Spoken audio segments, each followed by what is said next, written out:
എന്തൊക്കെയാണ് different types of aggression എന്ന് നമുക്ക് ക്വിക്ക് ആയിട്ട് നോക്കാം. സൈക്കോളജി റിലേറ്റഡ് ആയിട്ടുള്ള ഒരു ടോപ്പിക്കാണ്.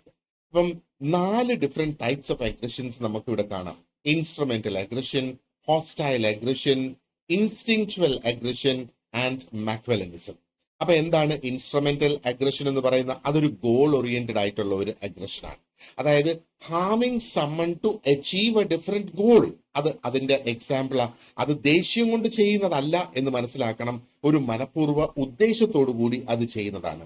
ഹോസ്റ്റൈൽ അഗ്രഷൻ എന്ന് പറയുമ്പോഴോ അത് ഇമോഷൻ ആണ് അതിനെ ഡ്രൈവ് ചെയ്യുന്നത്. അപ്പോ ഇമോഷൻ ഡ്രൈവ് ചെയ്യുക എന്ന് പറയുമ്പോഴത്തേക്ക് probably aggression that is driven by anger അല്ലെങ്കിൽ ഫ്രസ്ട്രേഷൻ കൊണ്ടുവരുന്നത്. അപ്പൊ അവിടെ ഹാം ചെയ്യണം എന്നുള്ള ഒരു ഇന്റൻഷൻ അവിടെ വരുന്നില്ല.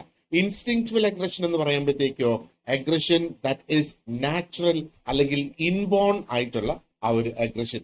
പലപ്പോഴും ഇത് സർവൈവൽ ഇൻസ്റ്റിങ്സ്റ്റു ആയിട്ട് ബന്ധപ്പെട്ട് വരുന്ന അഗ്രഷനാണ്. ഓക്കെ.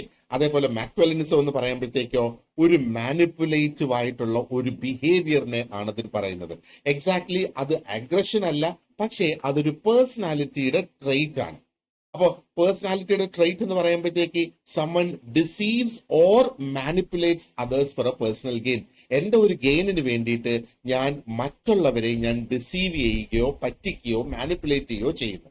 അപ്പൊ കഴിഞ്ഞ പരീക്ഷയ്ക്ക് ചോദിച്ച ഒരു ചോദ്യമുണ്ട്. നമുക്ക് ആ ഒരു ചോദ്യത്തിലേക്ക് ഒന്ന് കടക്കാം. This is the question.